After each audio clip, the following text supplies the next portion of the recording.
And the people too much concentrate on the results and not that much what's necessary on what they can influence by themselves. This is worth the method if you're working with this.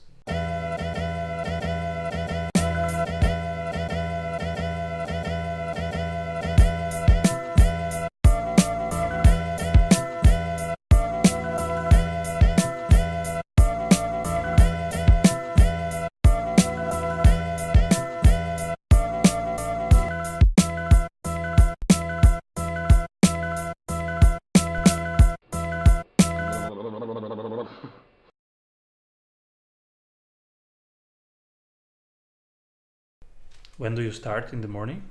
I get up at 5:30 and I get into bed for reading books or so at about 9:30.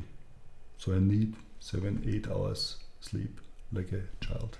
Which elements of being a CEO do you miss most?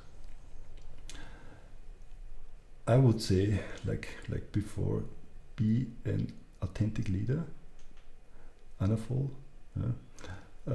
because you have to know so often a huge crowd of people are looking at you like you're going, what you're talking, what you're seeing. So being authentic, being energetic, being honestly to the people, working on the same base if you're glancing into the other's eyes, and you have to love to work with the people. 3 things that give you power in a very hard day. Breathing, constantly, slowly breathing. Thinking on good experiences of the last days. Concentrating what you're doing next, immediately next, the next 2-3 steps, and concentrating on this and give the whole energy into the nearer next steps. A strategy process that you find helpful. We have talked about the 4 disciplines of execution. This is a very helpful method to concentrate on wildly important goals, just a few, 3 or 4, and to concentrate and work out what are the real effects on these goals, and divide between the lagging and the leading indicators. What's the difference?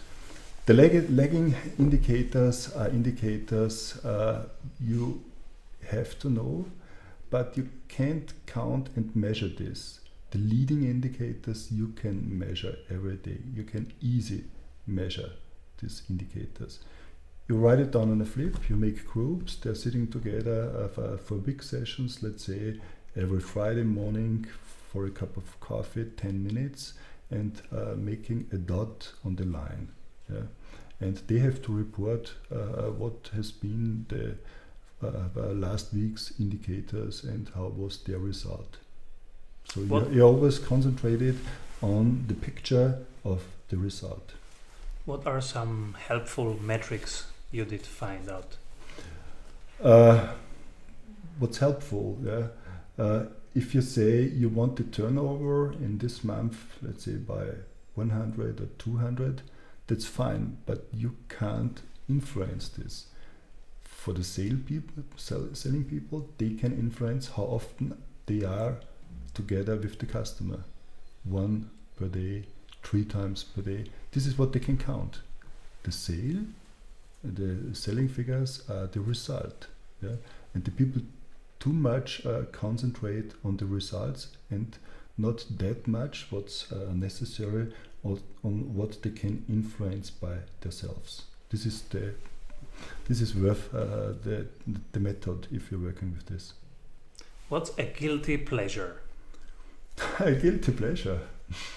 You know, I'm very often working with managers, with C-level managers, also in doing sports together. So we do a mountain bike tour and so on. And you know, if you're thirsty, you have the water bottles with you. Once a very good manager, very keen on sport, he came with the bottle, but there was cold beer in. And we loved to drink the cold beer instead of the good water, you know. What's on your bucket list? What would you like to experience or see? I will do a seminar program next year in North Sweden, yeah, with a group of managers and also with a trainer who is keen in the race across America. Very, very good cycler, doing immediately 1 week just sitting on the bicycle. And with him, we make a tour working together on the concept of walking on the razor's edge by heli skiing and working in the hut.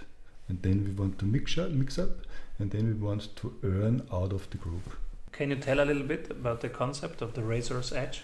The concept is, if you want to get better, you have to look where the real razor's edge is. Yeah? You have to get out of the comfort zone. It's not easy there. It's cold there. You don't have a concept what's there and what's across there. And if you, together with a group of 20, 30, 100 people, you are responsible that you bring the people back. Yeah, they have to live. They have to be in a good shape. Yeah? And this is a good working concept for real management on the razor's edge. And what's on in this period on the edge. So the athletes, they call it the zone. They want to be in the zone, out of the comfort zone, the performance zone. What is it for the executives?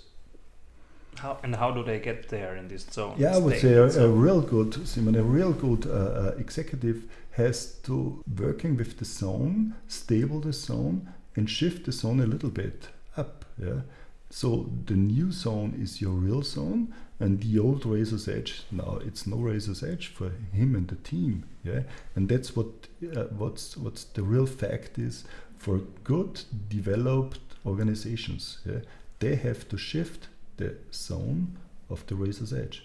Let's do one of these exercises. Okay, let's gonna start.